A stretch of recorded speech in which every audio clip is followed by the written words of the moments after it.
The Supreme Court will soon decide whether the bump stock ban handed down by former President Donald Trump after the Las Vegas shooting in 2017 is legitimate.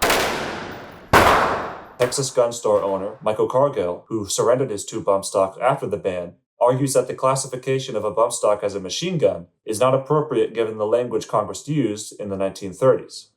Bump stocks enable rapid fire by jolting a gun back and forth so the trigger finger bumps, pulling and releasing automatically. Cargill argues that because the trigger is still pulled for every round fired, a bump stock cannot be called a machine gun since Congress defined machine guns as weapons that fire multiple rounds with a single function of the trigger. If the court finds that the language isn't applicable to bump stocks, The Hill has reported that it could open the doors for a much larger, newer marketplace of rapid-fire gun accessories. Since the bump stock ban, the gun industry has created new rapid-fire devices. In 2022, Congressman Joaquin Castro of Texas wrote a letter to the Bureau of Alcohol, Tobacco, and Firearms after a Hellfire trigger was discovered in the AR-15 used at Robb Elementary School in Uvalde. These easily installed triggers reset themselves. This creates an invisible addition to firearms like the AR-15 that mimics machine gun fire perfectly.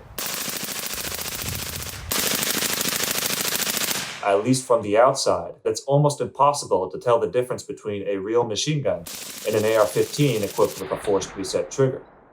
A company called Rare Breed Triggers, who pioneered the forced reset design, has now won protection for its products after the National Association of Gun Rights, or NAGR, sued the Department of Justice after it issued a ban on forced reset triggers. NAGR has also weighed in at the Supreme Court. Gun reform groups like Giffords Law Center have told The Hill that their decision will have a substantial impact on how a more powerful rapid-fire marketplace is regulated, if at all.